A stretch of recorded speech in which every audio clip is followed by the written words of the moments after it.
Hello दोस्तों, आप देख रहे हैं डीडीए महाविद्यालय चैनल। दोस्तों, आज हम इस वीडियो में राजस्व विभाग लखनऊ उत्तर प्रदेश विषय नियम एवं कर्तव्य महत्वपूर्ण प्रश्नोत्तर पर चर्चा करेंगे। तो चलिए हम अपना देख लेते हैं प्रश्न आज का। राजस्व वसूली में जाने वाली उत्पीड़क कार्यप्रणाली का उल्लेख कीजिए। तो इसका उत्तर है, राजस्व वसूली में उत्पीड़क कार्यप्रणाली निम्न प्रकार से है। तो आइए हम इसे पढ़ लेते हैं। तो नंबर 1 पर हमारा लिखा हुआ मतलब करके आइए तो हम इसे पढ़ते हैं। 138 भू राजस्व का किस्तों में भुगतान, धारा 165। तो इसके अंतर्गत लिखा हो, एक कृषि है वर्ष के लिए प्रत्येक खाते के भू राजस्व की देयता कृषि वर्ष के प्रथम दिवस को हो जाएगी, किंतु निम्न प्रकार से किस्तों में भी अदायगी की जा सकेगी।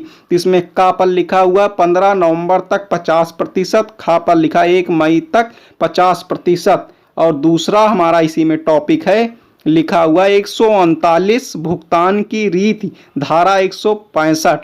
तो इसमें नंबर 1 पर लिखा हुआ है, भू राजस्व का भुगतान सामान्यतः उस तहसील के कार्यालय में किया जाएगा जिसकी सीमाओं के अंतर्गत वह खाता स्थित हो जिसके निमित्त भुगतान किया जाना है।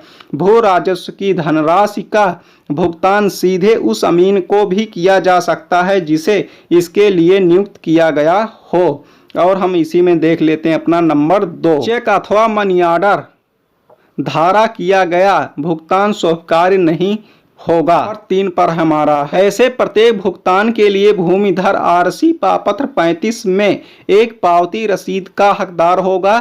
140 कतिपय कर्मचारियों को भुगतान पर निषेध, धारा 165। उन कर्मचारियों को नहीं किया जाएगा जिन्हें किसी मांग पत्र की तामील या धारा 170 के अंतर्गत उल्लेखित किसी भी प्रकार के निष्पादन का कार्य सौंपा गया हो। ये इसी में लिखा हो 141 आवश्यक होने पर मांग पत्र का निर्गमन, धारा 169।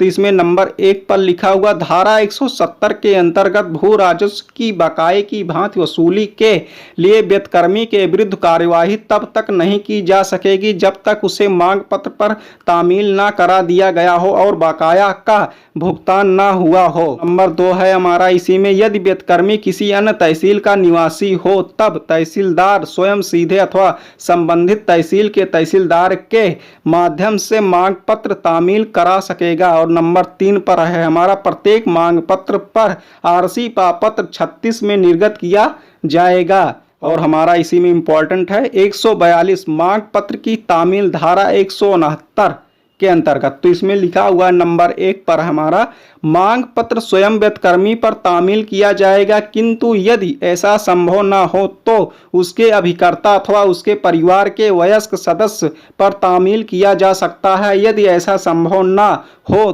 तब मांग पत्र व्यतकर्मी के निवास के समीपवर्ती किसी मुख्य स्थान पर चस्पा कर दिया जाना चाहिए। और नंबर 2 है इसी में, कलेक्टर की स्वीकृति से मांग पत्र रजिस्टर्ड डाक द्वारा भी व्यतकर्मी पर तामील किए जा सकेंगे। और नंबर 3 है हमारा इसी पर, यह आदेश का तामील कर्ता का दायित्व होगा कि वह व्यतकर्मी पर मांग पत्र की तामील की रीत, प्रक्रिया और दिनांक की आख्या दे। इसके बाद लिखा हो 143 एकल मांग पत्र का जारी किया जाना, धारा 169। तो का है इसी में, किसी भू राजस्व के बकाये के भुगतान के लिए संयुक्त रूप से उत्तरदायी एक या अधिक व्यतकर्मियों के विरुद्ध। और खा है इसी में, भू राजस्व के बकाये के संबंध में यद्यपि कि वह एक या अधिक खतौनियों के संबंध में देय हो। तो अगला है इसी में 144 व्यतकर्मी की गिरफ्तारी, धारा 171। तो हमारा नंबर 1 है इसी में, किसी व्यतकर्मी के विरुद्ध गिरफ्तारी की वारंट किसी राजस्व अधिकारी जो सहायक कलेक्टर से निम्न ना होगा द्वारा आरसी पापत्र 37 में जारी किया जा सकेगा। और यह ऐसे संग्रह अमीन अथवा आदेशिका वाहक द्वारा निष्पादित किया जा सकेगा जिसका नाम उस गिरफ्तारी वारंट में दर्ज हो। और नंबर 2 है हमारा इसी में, हम इसको पढ़ लेते हैं, बहुत ही इंपॉर्टेंट, गिरफ्तारी किए जाने के पश्चात व्यतकर्मी को गिरफ्तारी का वारंट जारी करने वाले अधिकारी के समक्ष उपस्थित किया जाएगा। यदि व्यतकर्मी संपूर्ण बकाया जमा कर देता है या यह वचन देता है कि वह संपूर्ण अथवा पर्याप्त भाग की अदायगी कर देगा और इस आशय की पर्याप्त प्रतिभूति देता है तब गिरफ्तारी वारंट को निरस्त किया जा सकता है। हिरासत में रखे जाने का आदेश तब तक नहीं दिया जाएगा जब तक गिरफ्तारी वारंट निर्गत करने वाले अधिकारी को यह विश्वास न हो जाए कि बेदखमी के निरोधन से बकाया का पूरा या आंशिक भाग वसूल हो जाएगा। गिरफ्तारी की अवधि 15 दिवस से अधिक का भी उल्लेख निरुद्ध आदेश में किया जाएगा। तो और इसी में लिखा हुआ 145 बेदखमी का निरोध। धारा 171 बेदखमी को तहसील हवालात में निरुद्ध किया जाएगा। यदि कोई हवालात ना हो तो बेदखमी को अभिरक्षा में जिले की दीवानी कारावास जेलर के नाम ऐसे अधिपत्र के साथ भेजा जा सकता है जिसमें सुपुर्दगी का दिनांक, निरोधन का दिनांक तथा वह धनराशि निर्दिष्ट की गई हो, जिसमें बेदखमी के निरोधन का परिव्यय भी सम्मिलित होगा, जिसके चुका दिए जाने पर निरोधन से छोड़ा जाएगा। और आगे लिखा हुआ 146 निर्वाह भत्ता। धारा 171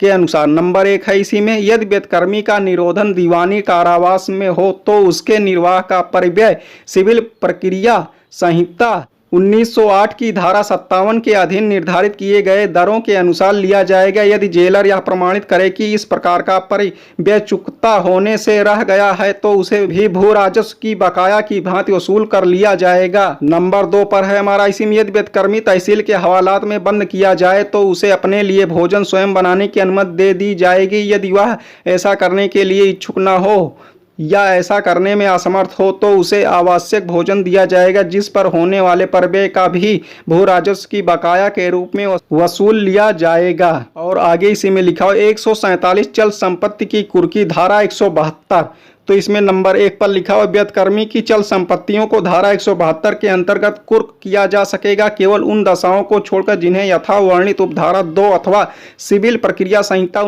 1908 के धारा 60 हुआ 61 में निर्दिष्ट किया गया हो। नंबर 2 है हमारा इसी में, उक्त धारा के अंतर्गत कुर्की की प्रत्येक कार्यवाही उप जिलाधिकारी धारा RC पापत्र 38 में की जाएगी और जब तक अन्यथा निर्दिष्ट न हो इस उद्देश्य के लिए अधिकास्त संग्रह अमीन धारा निष्पादित की जाएगी। 148 सूची का तैयार किया जाना। धारा 172 तो इसमें नंबर 1 है हमारा, इस प्रकार कुर्क की गई चल संपत्तियों की एक सूची मौके पर तैयार की जाएगी जिस पर कुर्की अधिकारी और 2 गवाहों द्वारा हस्ताक्षर किए जाएंगे। और नंबर 2 पर है हमारा, इस प्रकार कुर्क की गई चल संपत्तियों को बेदखमी के अभिरक्षण में अथवा धारा 172(3) और 172(4) में वर्णित प्रावधानों के अंतर्गत जिम्मेदार व्यक्तियों को दिया जाएगा। हमारा अगला है 149 पशुधन की कुर्की। धारा 172 के अनुसार नंबर 1 है इसी में हमारा लिखा हुआ, उस स्थिति में जब बेदखमी के प्रसाधन की कुर्की की गई हो और उसे निकट के कांजी हाउस में भेज दिया गया हो तो कांजी हाउस का रक्षक, तो इसके अंतर्गत कुछ निम्न महत्वपूर्ण तथ्य लिखे हुए हैं, आइए हम उसको पढ़ लेते हैं। तो का पर हमारा लिखा हुआ पशुधन की संख्या और उसका वर्णन, और खा पर हमारा वह दिनांक तथा समय जब पशुधन उसकी अभिरक्षा में आया हो। गा पर लिखा हो उस कुर्की अधिकारी का नाम जिसने संपत्ति सौंपी हो एक रजिस्टर में दर्ज करेगा और ऐसे इंद्राज की एक प्रतिलिपि कुर्क अधिकारी को दे देगा। और इसी में नंबर 2 पर लिखा हो कांजी हाउस का रक्षक पशुओं को उचित रूप से चारा पानी देगा और इस निमित्त उस पशु अत्याचार अधिनियम 1871 में निर्धारित दर के अनुसार उपयुक्त प्राधिकारी द्वारा किराया देय होगा। नंबर 3 पर है हमारा, कांजी हाउस के रक्षक की अभिरक्षा में सौंपा गया पर तब तक नहीं छोड़ा जाएगा जब तक कुर्की की आज्ञा देने वाला अधिकारी या तहसीलदार ऐसी लिखित आज्ञा ना दे दें। नंबर 4 पर हमारा लिखा हुआ है, यदि पशुधन का विक्रय भू राजस्व की बकाया के क्रम में कर दिया जाता है तो नियम 2 के अंतर्गत देय परिव्ययों का भुगतान नीलामी की कार्यवाही से प्राप्त धनराशि से किया जाएगा। यदि पशुधन का इस प्रकार विक्रय नहीं किया जाता है तो इस प्रकार देय परिव्ययों को भू राजस्व की बकाया के रूप में वसूल लिया जाएगा। हमारा अगला इसी में लिखा है 150 कुर्की के विरुद्ध आपत्ति। धारा 172 तो इसमें लिखा हो, यदि चल संपत्ति की कुर्की के विरुद्ध कोई आपत्ति इस आधार पर दाखिल की जाती है कि उक्त संपत्ति कुर्की से अलग थी अथवा उक्त संपत्ति का बेदखमी से संबंध नहीं है, तब उप जिलाधिकारी अथवा सहायक कलेक्टर द्वारा ऐसी आपत्ति दाखिल करने के दिनांक से 1 माह के अंदर अथवा वास्तविक नीलामी के पूर्व जैसा भी हो निस्तारित की जाएगी। और हमारा अगला है इसी में 151 चल संपत्ति का विक्रय लोक नीलामी द्वारा किया जाना, धारा 172। तो इसमें नंबर 1 पर लिखा हुआ चल संपत्ति से संबंधित प्रत्येक विक्रय लोक नीलामी द्वारा किया जाएगा और ऐसे विक्रय की उद्घोषणा आरसी पापत्र 39 में निर्गत की जाएगी, जिसमें निम्नलिखित विवरण होंगे। तो का है हमारा इसी में वसूली की धनराशि जिसके सापेक्ष संपत्ति के विक्रय आदेश किया गया हो। है हमारा इसी में ऐसे विक्रय के संबंध में समय, दिनांक और स्थान का विवरण। नंबर 2 पर है हमारा विक्रय की उद्घोषणा की एक प्रति संबंधित तहसील के सूचना पट पर चस्पा की जाएगी और उद्घोषणा की दूसरी प्रति वेदकर्मी को ऐसे विक्रय के दिनांक से 7 दिन पूर्व तामील कराई जाएगी। नंबर 3 पर है हमारा यदि राजस्व अधिकारी उप जिलाधिकारी से भिन्न को नीलामी आयोजित एवं संपन्न कराने हेतु नियुक्त किया जाता है, तब विक्रय की उद्घोषणा में ऐसे अधिकारी के नाम और पद का भी उल्लेख किया जाएगा। नंबर 4 पर है हमारा यदि विक्रय की तिथि के पूर्व विक्रय उद्घोषणा में विहित धनराशि जमा कर दी जाती है तो ऐसी नीलामी रोक दी जाएगी। नंबर 5 पर यदि 7 दिन से अधिक की अवधि के लिए विक्रय की कार्यवाही स्थगित की जाती है तो विक्रय के लिए नई उद्घोषणा जारी करना आवश्यक होगा। तो हमारा इसी में अगला है 152 विक्रय की धनराशि का जमा किया जाना, धारा 172 और धारा 189(2) के अनुसार। तो हम इसमें पढ़ लेते हैं। नंबर 1 पर हमारा लिखा है ऐसे विक्रय के संबंध में सबसे ऊंची बोली लगाने वाले को धारा 189(2) के अनुपालन में एक मुश्त संपूर्ण धनराशि जमा करने के लिए कहा जाएगा। और नंबर 2 है हमारा इसी में यदि विक्रय की धनराशि जमा नहीं की जाती है तो चल संपत्तियों का पुनः अविलंब विक्रय किया जाएगा। नंबर 3 पर सबसे ऊंची बोली लगाने वाले के द्वारा विक्रय की धनराशि जमा करने के पश्चात ऐसे विक्रय की कार्यवाही अंतिम मानी जाएगी और विक्रेता को विक्रेती समस्त वस्तुओं को अपने कब्जे में लेने का अधिकार होगा। और हमारा अगला है इसी में 153 लाकर व बैंक खाते की कुर्की, धारा 173 भू राजस्व के